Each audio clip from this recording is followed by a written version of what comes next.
భారతదేశం నా మాతృభూమి. భారతీయులందరూ నా సోదరులు. నేను ఆ దేశాన్ని ప్రేమిస్తున్నాను. సుసంపదమైన బౌద్ధమైన నా దేశ వారసత్వ సంపద నాకు గర్వకారణం. దీనికి అర్హత పొందడానికి సర్వదా నేను కృషి చేస్తున్నాను. నా తల్లిదండ్రులను, ఉపాధ్యాయులని, పెద్దలందరినీ గౌరవిస్తాను. ప్రతి వారితోనూ మర్యాదగా నడుచుకుంటాను. నా దేశం పట్ల, నా ప్రజల పట్ల సేవానివృత్తితో కలిగి ఉంటానని ప్రతిజ్ఞ చేస్తున్నాను. వారి శ్రేయాభివృద్ధులే ఆనందానికి మూలం. జై హింద్. అందరికీ ఈరోజు జాతీయ మరియు అంతర్జాతీయ వార్తలు మీ ముందుకు తీసుకొచ్చాడు మురళి. 8వ తరగతి సఫా నుంచి జాతీయ వార్తలు. భారత్ చైనా సంబంధంలో కీలక ముందడుగు. చైనీలకు తిరిగి టూరిస్ట్ విషయాలు జారీ. పాస్పోర్ట్ ఉంటే చాలు, వీసా లేకపోయినా భారతీయులు 59 దేశాలని వెళ్లి రావచ్చు. అంతర్జాతీయ వార్తలు. స్వేచ్ఛ వాగ్ని ఒప్పందానికి ఆమోదం. యూపీ ప్రకటనలో ప్రధాని మోడీ సంతకం. ఐక్యరాజ్య సమితిలో పాక్ బండారం బయటపెట్టిన భారత్. ధన్యవాదములు. అందరికీ నా పేరు టి ధనుష్. 8వ తరగతి సఫార్ నుంచి మా ముందుకి సూక్తి తెచ్చాను. సూక్తి: కన్నులు లేని వారు అంధులు కారు, విద్యావిహీనుడు అంధుడు. నేను మళ్ళీ చెప్పబోతున్నాను. కన్నులు లేని వారు అంధులు కాదు, విద్యావిహీనులు అంధులు. ఈ సూక్తిని రచించిన కవి క్షేమేంద్రుడు. ధన్యవాదాలు. నేను 8వ తరగతి సఫార్ నుండి వచ్చాను. నా పేరు భీమేందర్. ఈరోజు కొత్త మాట. శాశ్వతం. ఈ లోకంలో ఏది శాశ్వతం కాదు. గడుస్తున్న ఈ క్షణం మాత్రమే మనది. నిన్న అనేది తీరిపోయిన రుణం, రేపు అనేది దేవుడిచ్చిన వరం. ధన్యవాదములు. అందరికీ శుభోదయం. నా పేరు జయదీప్. నేను 8వ తరగతి సఫాయి నుంచి వచ్చాను.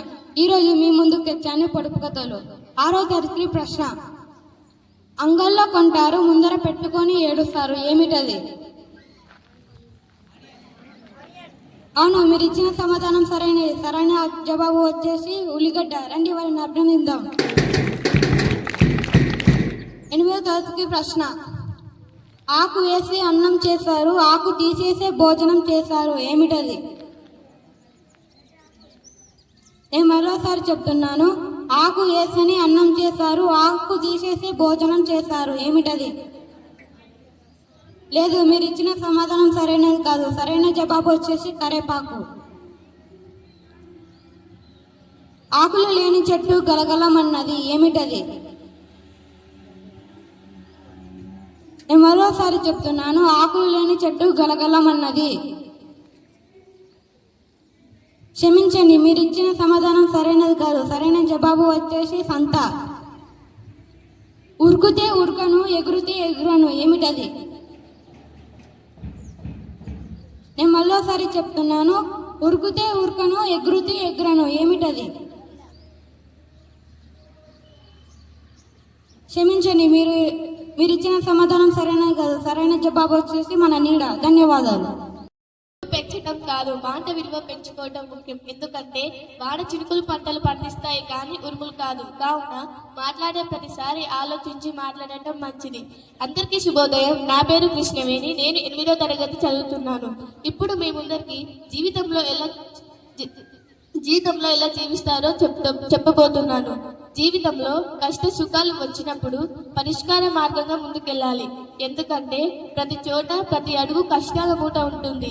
అవి భయపెట్టడానికి కాదు, ఎలా బ్రతకాలో నేర్పడానికి వస్తాయి.